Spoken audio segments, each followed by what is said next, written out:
Hello students, class 12th English exam की तैयारी कर रहे हैं। चलिए विस्टास बुक का फटाफट रिवीजन करते हैं।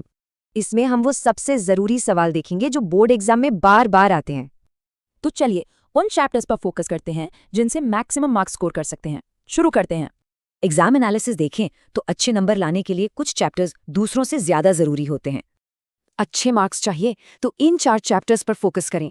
इनसे सवाल अक्सर पूछे जाते हैं। अब देखते हैं एक बहुत ही आसान और scoring chapter, the tiger king.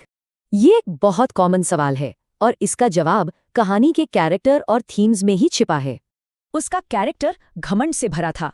वो अपनी किस्मत को चुनौती देना चाहता था, जो आखिर में उसकी मौत की वजह बना। तो सबसे जरूरी पॉइंट है आयरनी। उसकी मौत 100वें बाघ से ही हुई, भले ही वो एक खिलौना था। चलिए अब बात करते हैं एक high weightage chapter, the enemy, और उसके मेन कॉन्फ्लिक्ट की। ये सवाल दिखाता है कि जंग के वक्त एक डॉक्टर के फर्ज और देश के प्रति वफादारी में कैसे टकराव होता है। डॉक्टर सदाओ एक डॉक्टर के तौर पर जिंदगी बचाने और एक जापानी नागरिक होने के फर्ज के बीच फंसे थे। आखिर में उनकी इंसानियत की भावना उनकी देशभक्ति की ड्यूटी से ज्यादा बड़ी साबित हुई। अब बाकी जरूरी चैप्टर्स की थीम्स का एक रैपिड रीकैप करते हैं। ये चैप्टर दिखाता है कि कैसे 2 अलग अलग लड़कियां अपने अपने तरीके से सामाजिक भेदभाव के खिलाफ लड़ती हैं।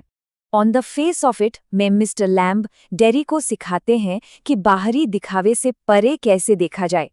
उन्होंने डेरी को दिखाया कि असली ताकत फिजिकल अपीयरेंस में नहीं बल्कि हमारे माइंड सेट में होती है। और हाँ, journey to the end of the earth जो हमें क्लाइमेट चेंज के बारे में बताता है। क्लाइमेट चेंज के असली असर को समझने के लिए अंटार्कटिका को समझना बहुत जरूरी है। कहानियां तो जान ली, लेकिन एग्जाम में अच्छे जवाब लिखना भी तो उतना ही जरूरी है। एक परफेक्ट जवाब के लिए इन 4 स्टेप्स को फॉलो करें। इससे आपको पूरे नंबर मिल सकते हैं।